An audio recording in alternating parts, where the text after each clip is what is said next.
Yahuah came to me so powerfully that I thought that I had lost my mind. Shook me up really badly, and I didn't know what happened. It was in the 1.7 million acre desert, and at midnight, and I had just been more details in the book. I wasn't looking for this. I never heard of anything like it. It just happened to me in the desert of New Mexico at McGregor Missile Test Range up above El Paso, Texas. And I can't express this to you strongly enough how powerful it was. About 12 years later, I shook my fist at that very same God and cursed him. I tried to become an atheist and couldn't because I knew there was a God, but I wanted him to stay away from me. I think that was the same night, I was just sat at my desk. I was in college at the time, and drank a quart of beer and put a handgun barrel in my mouth. And, I was divorced. My little daughter was brokenhearted terribly. It was, even now, unbearable pain. But I want to tell you how a man goes from, point A to point B in a relationship with God like that. I remember in 1993, I took a year off from work, and I sat down and read the entire Bible. And I wore the book out. It was a Zondervan NIV paperback, and I had actually bought it to ridicule Christians with when they told me that, they loved Jesus. I'd look stuff up and just rip them up a decade or so earlier, It was hard. Let me see. I got some notes here. Oh, yeah. But I do remember when I finished reading that Bible, that was the last day I'd finished Revelation, and I stood up and looked back at it on my table, and I remember thinking very clearly, there's something else to this. There was more. There was more that just wasn't plainly written, but it was written throughout the scriptures.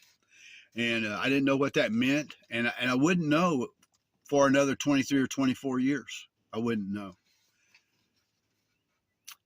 I did go to El Paso, Texas on business.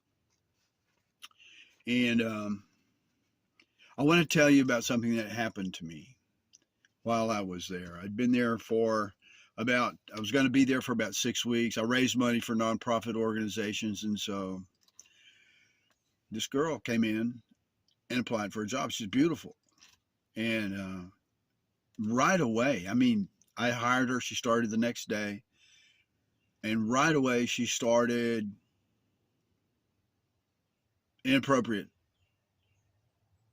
stuff in front of everybody, in front of people. And I was flattered, but I was very disconcerted by that. She wanted something from me. I was an objective for her, and I was a complete stranger, and she was a complete stranger, but I was an objective for her. And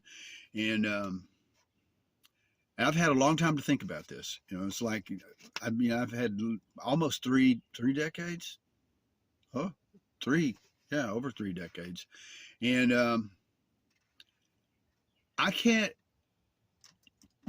she specifically wanted me. She had to apply for the job. She had to, to risk a no. But she wanted me. There was a purpose for her being there. She could have gone anywhere, and she didn't have to go anywhere. She could have gone to the mall. Instead she comes in and she gets this job, and then she wants me to take her home the very first night she worked with me. So she was something you'll have to read about later, but I will tell you about this. I wrote a book, and there's a chapter called Demons Look Like Us. And the reason I wrote that is because they do. I'm not being dramatic. I'm just telling you what I encountered. And Every word in this book is true. I've got no reason to exaggerate or make anything up. I'm not interested in that. And I'm not that kind of person. I got other things to do to entertain myself if that's what I want to do.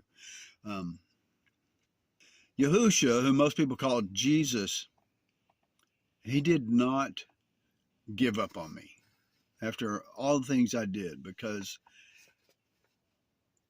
he put me in a situation where I had to accept him or the alternative, and he showed me the alternative. And it was shocking. Still, the infilling of the Holy Spirit, that's the capstone, man. There's nothing. If it ever happens to you like that happened to me, oh my God.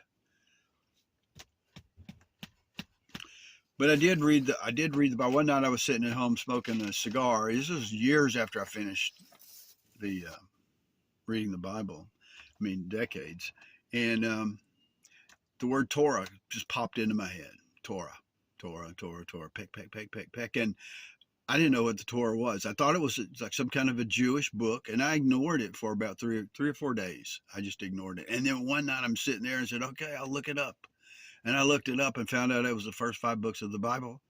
And I thought, oh, that's great. I don't have to buy another book. But I started doing research to prove, well, what is this Torah all about, and stuff like that.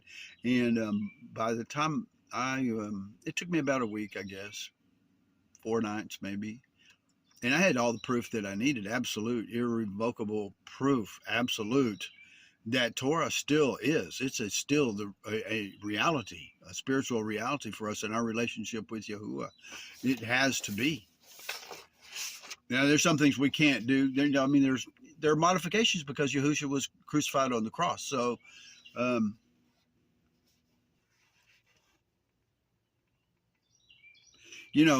of the reasons we have to have Torah is because that's the only way we'll know what sin is. If we don't have Torah, we won't know what sin is. And so what would we do? We would continue to live in sin because, we would look for any way around the gospel that we could find. And Paul, he was a great teacher of the law, but he had to become a great teacher of the gospel. And we need Torah. We need to have God's commands, and as much as we can live and abide by them, we must.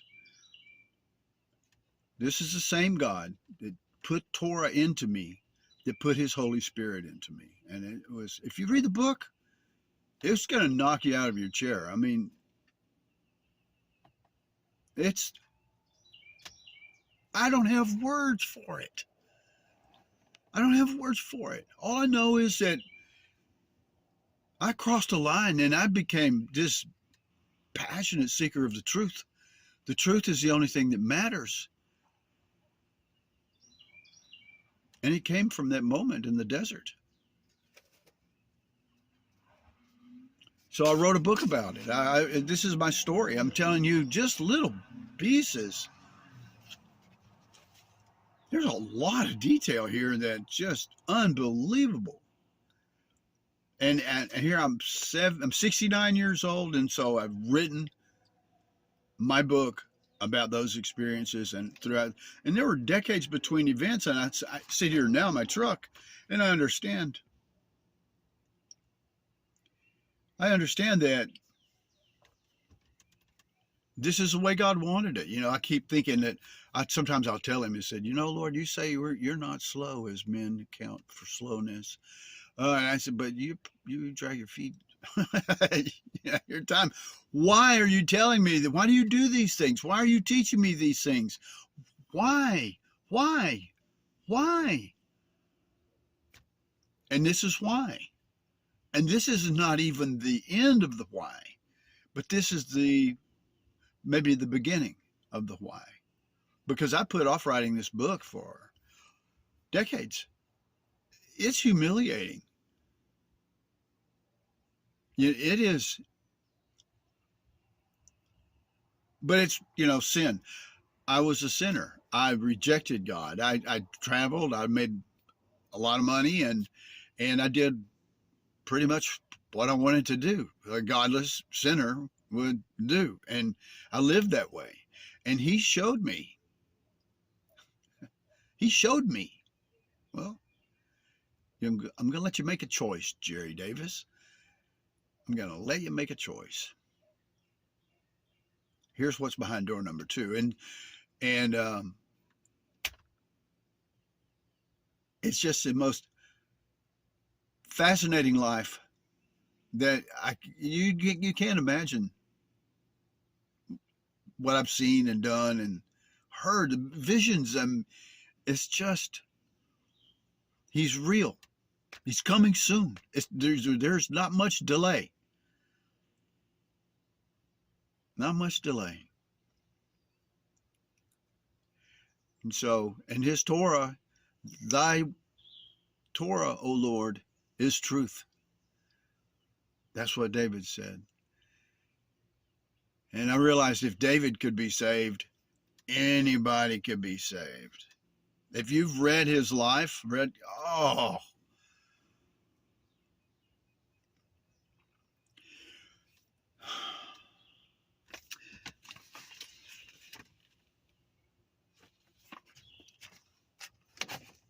I'll tell you one thing, and I'll just leave it here. Within a few days after I started that year of reading the Bible, I was putting on suntan lotion and discovered a small, hard object under my skin, pressed up against my shin bone, about 3 inches above my ankle in the front, something hard. And I've wondered what it was for years, Is it a BB or what? I don't know what. So anyway, I was at a high security complex one time, and so I'm standing there, and they're checking everybody out, and so he's waving the wand over me, and I knew the guy, or I'd met, his name was Luis. I said, "Hey, Luis, I've got something in my leg down here. Can you wave that wand over it and see if it?"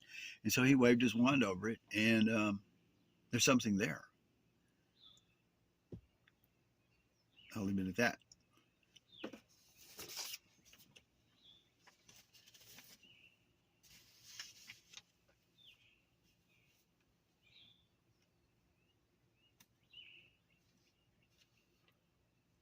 Mm-hmm. If there's any part of what I've talked about here that resonates with you, if things sometimes in the dark just didn't seem just right,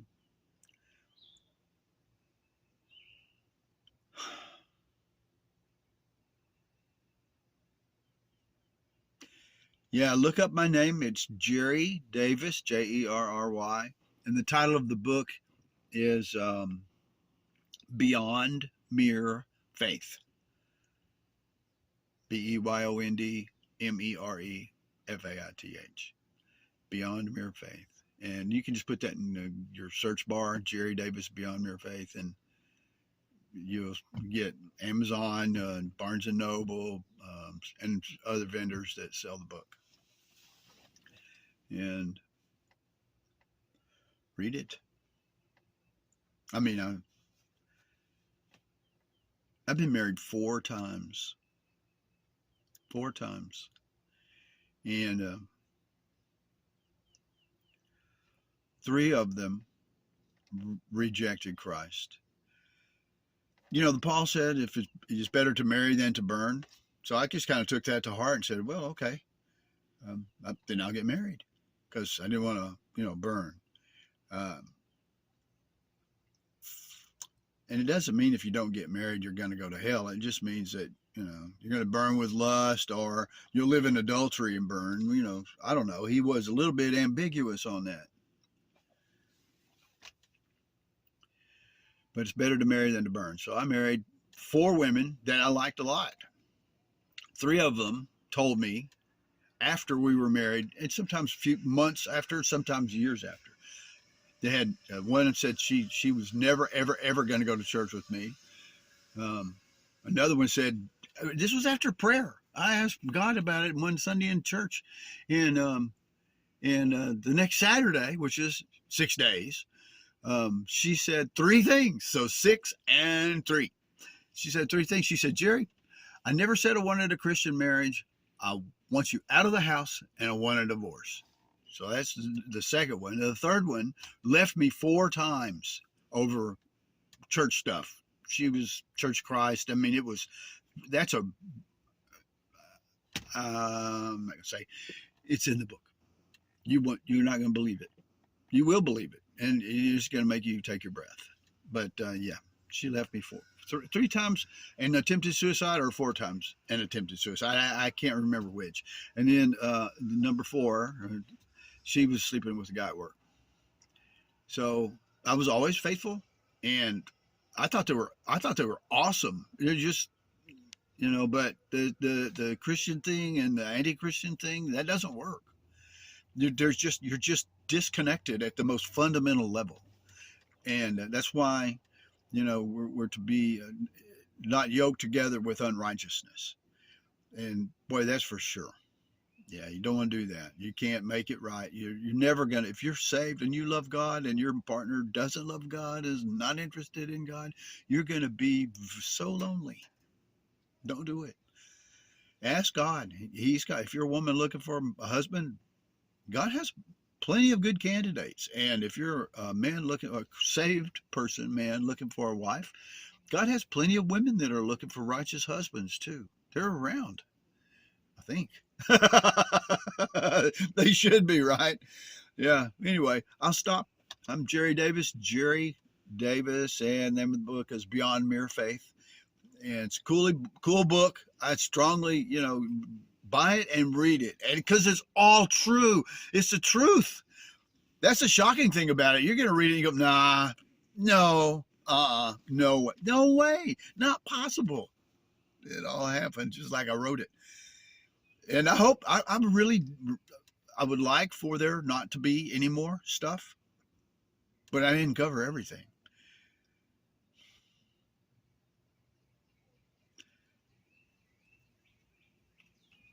Yahushua loves you. He loves you. He'll be with you while you read, and he'll tell you. Your spirit will convict you.